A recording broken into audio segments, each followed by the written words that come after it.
Actually ഇതൊരു കുഞ്ഞു വ്ളോഗാണ്. സത്യം പറയാനോ, എനിക്ക് വ്ളോഗ് എടുത്തോ വോയിസ് ഓവർ കൊടുത്തോ വലിയ ശീലമൊന്നുമില്ല. ഇതിപ്പോൾ എത്രാമത്തെ വോയിസ് ഓവർ ആണെന്ന് പോലും എനിക്ക് വലിയ തിട്ടമില്ല. പിന്നെ എനിക്ക് പറയാനായിട്ടുള്ളത് എന്താണെന്ന് വെച്ച് കഴിഞ്ഞാൽ, ഇതിൽ ഒരുപാട് തെറ്റുകുറ്റങ്ങളുണ്ടാകും. അതൊക്കെ നിങ്ങൾ കണ്ടില്ല കേട്ടില്ല എന്ന് വെച്ച് എന്നെ സപ്പോർട്ട് ചെയ്യണം കേട്ടോ.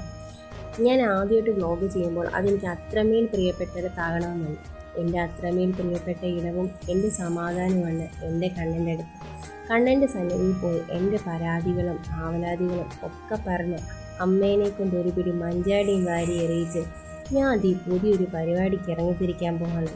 എനിക്ക് നിൻ്റെ സപ്പോർട്ടാണ് ആദ്യം വേണ്ടത്. എന്നെ താങ്ങായിട്ടും തണലായിട്ടും കൂടെ നിർത്തിയേക്കണേന്നും എൻ്റെ ഇതുവരെ കഴിഞ്ഞുപോയ കാലങ്ങളിലെല്ലാം പരാതികളും പരിഭവങ്ങളും പറഞ്ഞു തീർക്കുകയും എനിക്ക് തരാത്തതിനുള്ള മറുപടി ചോദിക്കുകയും ഒക്കെ ചെയ്ത് കണ്ണൻ്റെ പഞ്ചാരയിൽ നോക്കിയിട്ട്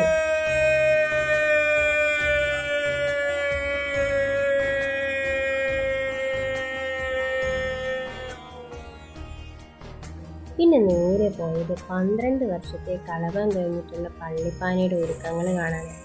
പള്ളിപ്പാന എന്താണെന്നറിയോ? നമ്മുടെ മഹാവിഷ്ണു ഭഗവാന് കഠിനമായൊരു ദോഷം ബാധിക്കേണ്ടായി. ഇത് ചൊവ്വാദോഷമാണെന്നും അല്ല പാലാഴി മുതല വേളയിലുണ്ടായ ദോഷമാണെന്നും പലവിധ അഭിപ്രായങ്ങളുമുണ്ട്.